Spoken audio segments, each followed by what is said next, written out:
Merci de nous rejoindre à la une de l'actualité. La première dame de la République a procédé à la clôture de la campagne d'appareillage auditif à l'école des sourds-muets de Boulbiné. Ces enfants peuvent désormais communiquer en toute tranquillité. Droits des femmes, la Guinée félicitée et encouragée aux Nations Unies. Raison de plus pour la ministre de la Promotion féminine et de l'enfance de dévoiler les prouesses faites par son département. Nous ferons un détour à l'intérieur du pays où une mission de la Fédération des unions maraîchères agricoles et le programme national d'appui aux acteurs des filières agricoles évalue le niveau de réalisation des groupements. Mesdames et messieurs, bonsoir et bienvenue dans ce journal que nous ouvrons sur ce message départ adressé à son Excellence M. Ernest Bai Koroma, président de la République de Sierra Leone. Monsieur le Président et chers frères, c'est avec une profonde consternation que j'ai appris le décès survenu le jeudi 13 mars 2014 du président Ahmed Tidiane Kaba, ancien président de la République sœur de Sierra Leone. Grâce à son haut décret de patriotisme, le président Ahmed Tidiane Kaba a été un farouche artisan de la pacification et de l'implantation de la démocratie dans son pays, ce qui a contribué à l'essor actuel de la Sierra Leone sur le plan politique et socio-économique. Cette disparition constitue une perte énorme pour l'Afrique, pour l'espace Manoriva et en particulier pour le peuple frère et ami de Sierra Leone. En ces douloureuses circonstances, le peuple et le gouvernement guinéen se joignent à moi pour vous adresser à vous personnellement, Monsieur le Président et chers frères, au peuple sierra-léonais et à la famille éplorée de l'illustre disparu, mes condoléances les plus attristées, puisse Allah le Tout-Puissant et miséricordieux accueille son âme au paradis. Haute considération qu'on a créé le 14 mars 2014, signé professeur Alpha Condé, président de la République. La première dame de la République a clôturé la campagne d'appareillage des enfants sourds et malentendants. 250 enfants ont bénéficié de cette opération humanitaire. Elle vise à les doter d'appareils leur permettant d'entendre et de communiquer d'une manière correcte. Adama Magasuba. Rotarat Club de Paris et le Rotarat Club Doyen de Guinée, en partenariat avec la Fondation Prosmi, ont décidé d'appareiller des enfants sourds et malentendants guinéens. En effet, ces différentes institutions ont tendu la main à l'ONG Audition Solidarité du Paris afin de donner une seconde chance aux enfants de l'école des sourds-muets de Boulbiné. Cette équipe formée est chargée du suivi des enfants appareillés, mais aussi de donner des cours d'orthophonie à l'ensemble des élèves. Toutes ces actions ont été possibles grâce à votre appui personnel, à travers votre fondation qui a permis aux bénéficiaires de sentir un nouveau bonheur par la récupération de leur audition. Cette initiative des clubs Rotaract de Paris et de Conakry nous a permis de découvrir votre fondation et de dessiner les contours d'une collaboration durable avec les institutions du Rotary International. Excellence, Madame la Première Dame de la République, nous sollicitons votre bienveillance pour la poursuite de ce projet qui est prévu sur une durée de 5 ans. Cette action de l'équipe d'audition solidarité composée de 11 mécènes français ont tout arrêté pendant une semaine pour le bonheur des enfants guinéens. Je tiens à remercier son Excellence Madame la Première Dame de la République de Guinée qui a accepté d'être marraine de cette action et qui a mis tout son cabinet et tous les moyens nécessaires au service de cette belle action. Très heureuse de voir ces enfants retrouver l'usage de leurs oreilles, la Première Dame de la République a félicité l'équipe de l'ONG Audition Solidarité, le Rotary Club de Paris, le Rotary Club Doyen de Conakry et la Fondation Total. Grand merci pour les enfants guinéens, ces enfants sourds qui vont pour une première fois entendre de leur vie. C'est émouvant. Tout à l'heure, j'avais vraiment les larmes aux yeux, c'est pas évident. Merci pour tout ce que vous avez fait. Merci à M. Mamadou Diallo, c'est un bon citoyen. Le suivi sera fait. Audition Solidarité, c'est un engagement humanitaire et citoyen en faveur du monde de l'audition avec plus de 500 enfants sourds et malentendants défavorisés à travers le monde. Le troisième recensement général de la population et de l'habitation se poursuit. Pour s'enquérir du bon déroulement de cette opération, le ministre du Plan était sur le terrain. Le constat est effectif dans les ménages, selon Sékou Traoré, qui a souligné l'intérêt de ce recensement pour le gouvernement et ses partenaires. Sékou Fernakorma, reportage. Partout où il est passé, le ministre du Plan s'est rendu compte de l'adhésion totale des populations au troisième recensement général de la population et de l'habitation. Lancé le 1er mars dernier, ce recensement va permettre au gouvernement de disposer de données démographiques et socio-économiques actualisées pour la planification du développement. C'est pourquoi ce recensement concerne tous ceux qui vivent sur le territoire guinéen. Je suis très content et j'aimerais le progrès aussi et que le recensement là soit vraiment progressif dans le pays par toute la population de la Guinée. Vu l'intérêt que les populations trouvent à cette opération, les agents recenseurs se disent satisfaits. Que tout le monde s'est impliqué, l'autorité communale, les chefs de quartier, les leaders religieux, les pères de famille, les ménages, tout le monde s'est vraiment impliqué pour la réussite de cette opération. Le chef du département du Plan se dit confiant quant aux résultats attendus et précise l'importance de ce recensement. Il n'y a pas assez de soucis. Alors, l'important maintenant, c'est d'accélérer, parce que la première étape qu'on a faite, c'était de recenser l'habitation. Tous les bâtiments aujourd'hui sont numérotés. Maintenant, avec la fiche de l'habitation, on passe à recenser maintenant la population. C'est dans la phase active qu'on entre dans ce recensement-là. Dans les semaines à venir, le gouvernement et ses partenaires au développement connaîtront le nombre de la population guinéenne et disposeront de données statistiques fiables. L'Union du fleuve Mano forme les cadres des États membres de cette organisation. En Guinée, les regards sont concentrés vers les mines avec la création d'un centre d'excellence. Au ministère de la Coopération, des échanges viennent d'avoir lieu pour étudier la mise en œuvre du projet. Tierno Ousmane Diallo nous en dit plus. C'est désormais officiel, la Guinée va abriter le centre d'excellence de l'Union du fleuve Mano dans les domaines des mines et de la géologie. Et c'est l'Institut Géomine de Bokeh qui va accueillir ce centre. Dès le début de l'année universitaire 2014-2015, des étudiants des 3 autres pays de l'Union que sont la Côte d'Ivoire, le Libéria et la Sierra Leone vont bénéficier de bourses d'études pour poursuivre leur formation en Guinée dans ces 2 domaines. L'industrie minière dans la sous-région, donc, et l'école des mines la plus ancienne. C'est pourquoi la Guinée va abriter le centre d'excellence sur les mines et la géologie. La création du centre d'excellence géomine de l'Union de la Mano-Riva va permettre de renforcer l'équipement de l'Institut de Bokeh et assurer une meilleure formation avec l'arrivée d'experts à la charge de l'Union. Le centre de Bokeh est appelé à former des spécialistes de haut niveau dans les métiers de l'exploitation minière pour l'ensemble de 4 États membres de notre Union. Il s'agit bien sûr de donner un niveau de qualification supérieure à nos ressources humaines, mais il s'agit également d'avoir des établissements devant permettre de développer des réflexions applicables à la résolution de nos problèmes concrets de développement. Dans tous les États de la Mano-Riva, des centres d'excellence sont créés. En Côte d'Ivoire, les étudiants se spécialisent dans le domaine des travaux publics. La Sierra Leone abrite un centre d'excellence réputé dans le domaine des télécommunications. Au Libéria, le centre d'excellence de la Mano-Riva s'intéresse à la foresterie et aux sciences environnementales. Créé en 1973, l'Union du fleuve Mano compte mettre à la disposition des États membres des cadres qualifiés et compétitifs. Toujours dans l'actualité de chez nous, le Premier ministre chef du gouvernement a accordé une audience aux responsables du groupe Cofina. Le groupe Cofina est une institution financière africaine qui offre aux PME et aux particuliers des produits et services adaptés à leurs besoins.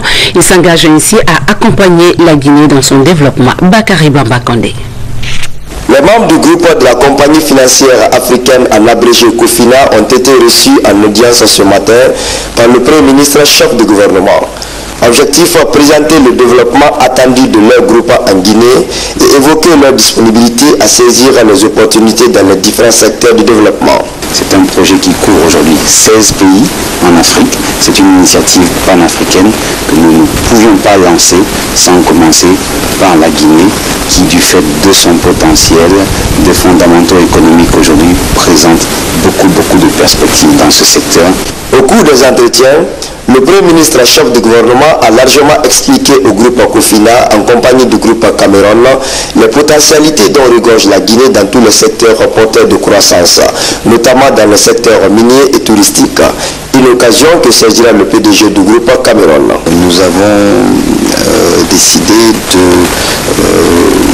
pousser notre réflexion pour développer différents resorts sur toute la Guinée de petite taille, pour pouvoir que ce soit le premier jalon de l'implantation de structures touristiques, de structures hôtelières dans toute la Guinée. COFINA est une institution panafricaine d'épargne et de crédit pour les particuliers, petites entreprises et les entrepreneurs. Et puis cette nouvelle compagnie financière a ouvert ses portes au carrefour Kipé Centre Émetteur.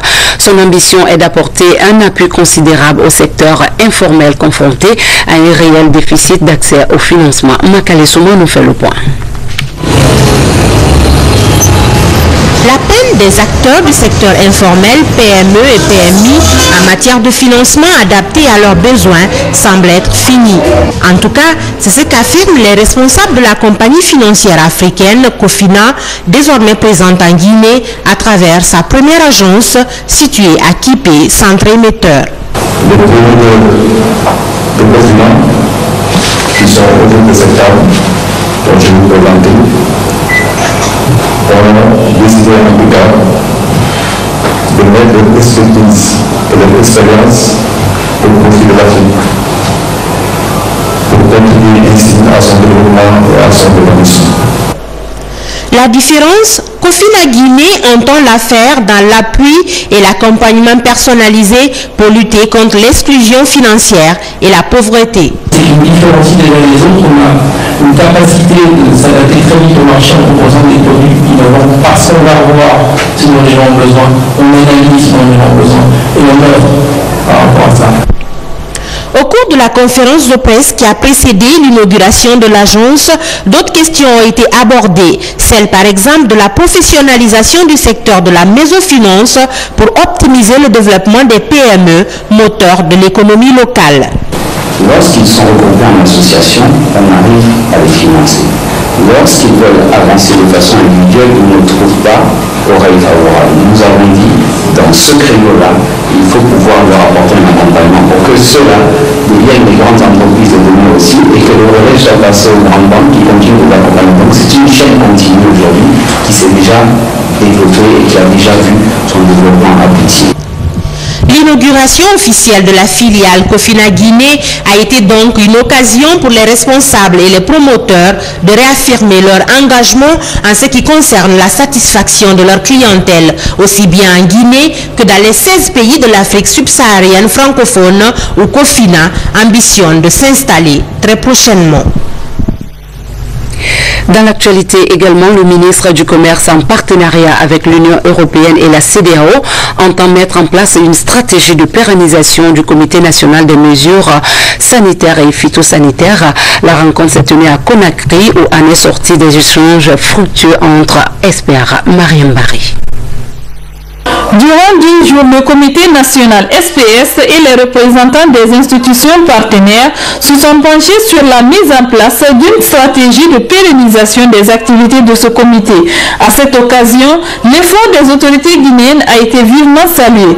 Un certain nombre d'exigences a été souligné, ce qui donne à la Guinée une place de choix parmi les autres États engagés dans le projet. L'accès des productions de produits africains au marché international est très limité par souvent la non-conformité aux normes. Je suis conscient que dans la plupart des pays, la Guinée y compris, la sécurité alimentaire est un problème primordial. Mais au-delà de la sécurité alimentaire, une fois qu'elle est atteinte, il faut pouvoir commercialiser les surplus. Et pour pouvoir mettre ces surplus sur le marché, il faut être dans les normes. Marc Yombuno a mis l'accent sur le facteur d'aboutissement du projet et invité ses membres à plus d'actions concluantes. L'atelier permettra un transfert graduel des activités et des responsabilités du projet PAM SPSO au comité national SPS Guinée, à l'instar des comités des autres pays africains. Au terme de cet atelier, il a été question de créer un comité restreint qui aura pour mission de procéder dans les prochains jours à une étude synthèse des différents groupes thématiques au compte du même projet dont l'échéance est prévue pour le 31 décembre 2014. Groupe d'action pour le changement en Guinée, c'est une nouvelle ONG composée de jeunes cadres de structures socio-professionnelles et formation politique de la place. Ce groupe constitue désormais un cadre de concertation de tous les acteurs en vue de promouvoir les acquis du changement et de la paix. Ça, Martin Fancina de nos reportages. Le groupe d'action pour le changement se veut un cercle de réflexion et de concertation des acteurs de la vie politique de la Guinée. Devant les journalistes des médias publics et privés, ses membres ont réaffirmé leur combat pour la promotion de la culture de la bonne gouvernance et des vertus citoyennes. Nous nous inscrivons dans un débat citoyen. Nous nous engageons dans un cadre de défense de la justice. Nous nous engageons dans un cadre de réflexion afin d'amener les citoyens à comprendre leur partition dans la question du changement.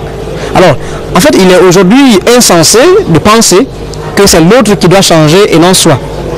Nous sommes là, nous attendons tous comme des oisillons que ce soit l'État qui fasse tout. Quelle est la part de la société civile, quelle est la part des différents acteurs de la vie nationale, quelle est la part de nous, citoyens, vous journalistes et nous autres, dans le processus de changement. Le groupe ambitionne ainsi de devenir un observatoire du processus de changement voulu par le peuple depuis l'élection du président Alpha Condé à la magistrature suprême. Il s'agit d'appuyer, accompagner, mais proposer. En fait, l'appui, il n'est pas unidirectionnel. Tout acteur de la vie nationale qui poserait un acte majeur de portée historique va bénéficier de notre soutien. À travers son coordinateur, le GAC s'engage à instaurer un débat citoyen et rationnel sur la thématique du changement en Guinée et à consolider ses acquis. Le nouvel ambassadeur extraordinaire et plénipotentiaire de la République de Guinée en Iran a présenté ses lettres de créance au président de la République islamique d'Iran, Dr Hassan Rouhani. Le diplomate guinéen a, au nom du chef de l'État, professeur Alpha Condé, réitéré sa détermination à œuvrer à la redynamisation des liens de coopération qui existent entre nos deux pays. La ministre de la Promotion féminine et de l'enfance décrit la situation des femmes en Guinée. Sanaba Kaba a axé son intervention sur les avancées significatives de son département dans la promotion de la femme guinéenne. François Mara.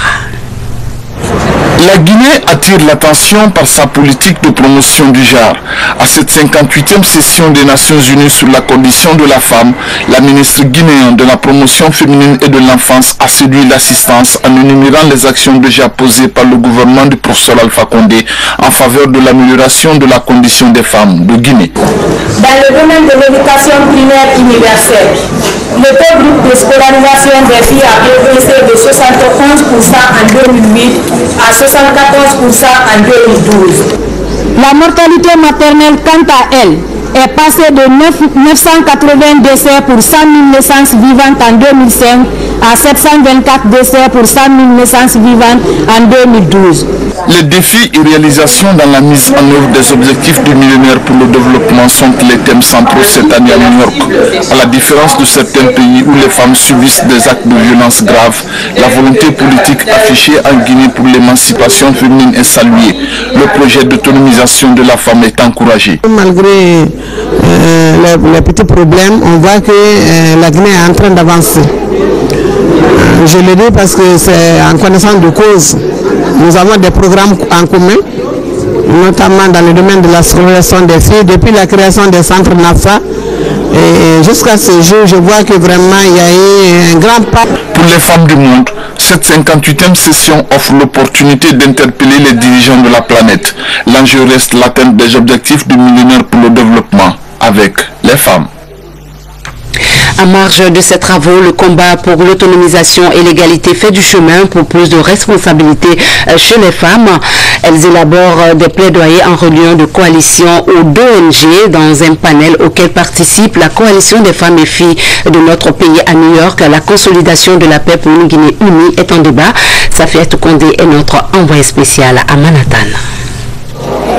Garantir aux femmes du monde des conditions soutenables, se battre contre la discrimination du genre, bref, l'obtention d'une parité dans les priorités des objectifs du millénaire. Un réel défi pour ces femmes qui se concertent dans cette salle. Elles parlent des difficultés liées au statut de la femme. Le comité interafricain représenté par des ministères des Affaires sociales et des milliers d'ONG féminines se détermine quant aux atteintes des objectifs.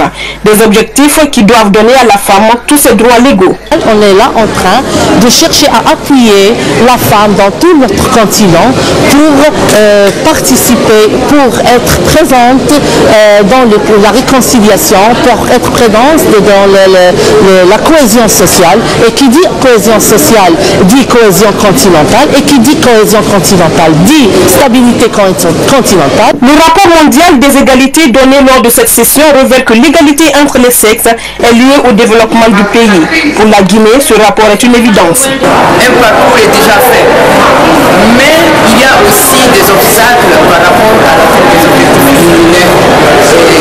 Les gros défis restent l'autonomisation des femmes, l'accès des femmes aux postes de décision. L'UN Women soutient les États membres des Nations Unies qui visent à atteindre les standards internationaux. Pour réaliser l'égalité des genres, cette organisation travaille à cet effet avec le gouvernement et la société civile en vue de produire des lois, des politiques, des programmes et services nécessaires pour atteindre ces standards. À Cancan, une mission de la Fédération des unions maraîchères agricoles de la Haute-Guinée et du programme national d'appui aux acteurs des filières agricoles vient d'effectuer une visite dans les localités bénéficiant de leur appui. Première étape de cette visite, le district de Djembala, pour apprécier avec suffisamment de clairvoyance le niveau d'avancement des réalisations faites par le groupement membre de la Fédération Fodé Bangali Fofana. Cette journée est l'expression de leur engagement à lutter farouchement contre la pauvreté dans leur localité. Dans leurs activités quotidiennes, ces femmes des groupements Benkadi et Sabari bénéficient de l'appui technique et financier de la FUMA, entendez, Fédération des unions maraîchères agricoles en Haute-Guinée, à travers son partenaire de terrain, le PNAFA, Programme national d'appui aux acteurs des filières agricoles. On parle beaucoup de l'horticulture, la relance sur l'horticulture. Mais nous, ici, la relance sur l'horticulture se fait à travers quoi? C'est surtout les activités qui découlent du maraîchage. Pour faire donc cette promotion, le gouvernement se base sur les associations des femmes qui se mettent en groupe pour avoir les appuis, et en même temps le gouvernement demande maintenant aussi aux bailleurs de fonds et à certaines institutions aussi pour dire venez et aider aussi ces femmes qui sont la couche la plus vulnérable. Nous avons un objectif, c'est procéder à l'élaboration des conditions de vie de la population rurale, surtout appuyer les différents groupements et unions des fédérations qui évoluent au niveau de la CNOPJ.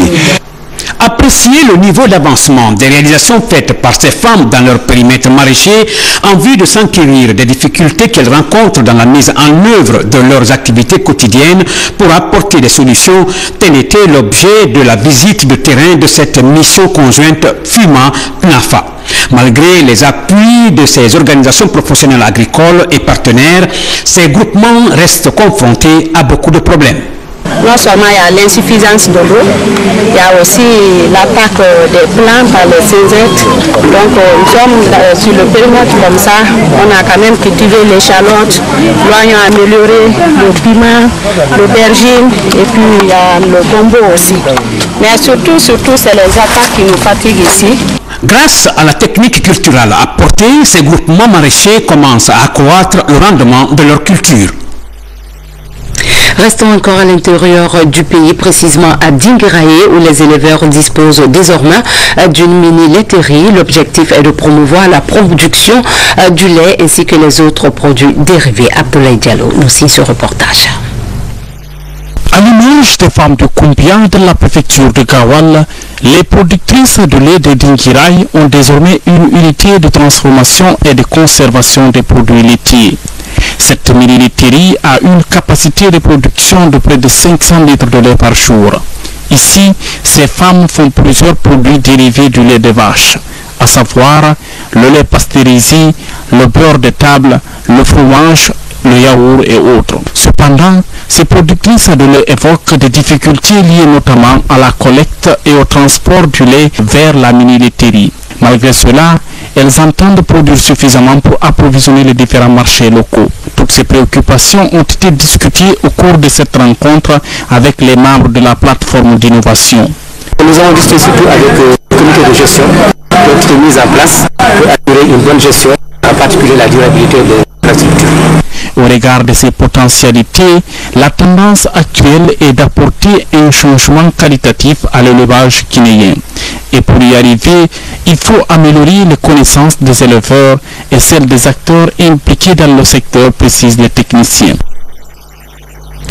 Une ambulance pour l'hôpital préfectoral de Dabola, un geste de l'ONG Terre sans frontières. Le don vise à sauver des vies en transportant les malades des périphéries de la localité, comme à Ramosa. Cette ambulance est destinée à l'hôpital préfectoral de Dabola. C'est un don de l'ONG Terre sans frontières de France pour améliorer la prise en charge des malades dans les structures périphériques de la localité. Il fallait changer a priori pour desservir l'hôpital préfectoral de Dabola et leur donner un outil qui permette de transporter de façon convenable les blessés, les victimes qui pourraient venir à l'hôpital. Je voudrais, au nom du département de la santé et au nom de tout le personnel de l'hôpital, rassurer nos collaborateurs de la commune urbaine de Dabola et nos amis de TSF que tout apport qu'ils feront à l'hôpital de Dabola sera utilisé à bon escient. Fruit du jumelage de la communauté des communes de Plormel, de Paris et de la commune urbaine de Dabola, cet outil médical va sans nul doute permettre de réduire la mortalité maternelle, néonatale et infantile dans la préfecture.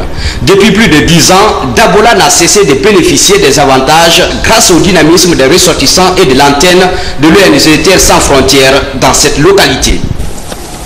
Depuis la création de TSF Plormel en 2001, Dabola a reçu 7 conteneurs contenant du matériel pour la santé, l'éducation, la jeunesse, l'administration et certaines familles. Si cette bouffée d'oxygène réconforte les populations, l'hôpital, lui, a des soucis. Entre autres, l'amélioration de la prise en charge des malades pendant l'hivernage et le manque de clôture pour freiner l'envahissement des animaux dans la cour. Et pour finir cette édition, le ministre de la Ville et de l'Aménagement du Territoire a conféré récemment avec les jeunes de Fria. La démarche vise à maintenir la paix et la concorde sociale, base de tout développement. Abdul Aziz Baldé pour les détails.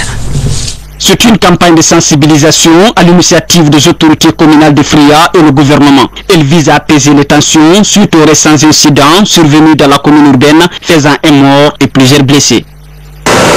Fria, c'était une époque de solidarité, une époque de joie, mais qui aujourd'hui est révolue par la faute de nous tous. Nous qui nous rejetons, nous qui avons accepté de forger ceux qui se retrouvent aujourd'hui contre nous. Nous qui les côtoyons tous les jours et qui savons ce qu'ils font, mais qui refusons de les dénoncer. Aujourd'hui, nous voici un homme qui voulons nous libérer. Malheureusement, la situation est plus que ce que nous avons souhaité. Actuellement, plus de 500 jeunes volontaires et agents de sécurité veillent sur la ville de Fria et ses périphéries, une manière de préserver les actions de certains groupes incontrôlés. Rien ne se passe à Fria ne restera pas impuni. Et nous avons mis sur place, en accord avec M. le préfet et M. le maire, sur les instructions de M. le Premier ministre chef du gouvernement et de M. le Premier ministre du territoire, une commission mixte d'enquête avec un large pouvoir pour que les gens qui ont donné des coups de blessure ayant entraîné la mort de ces jeunes soient recherchés et punis conformément à la loi. Au terme de cet entretien, ponctué de prières et bénédictions, la mission s'est rendue au domicile de la victime pour présenter les condoléances du gouvernement. Ainsi s'achève cette édition de nos informations. Merci de nous avoir accordé votre attention et passez une douce nuit en compagnie des programmes de la télévision nationale. Bonsoir.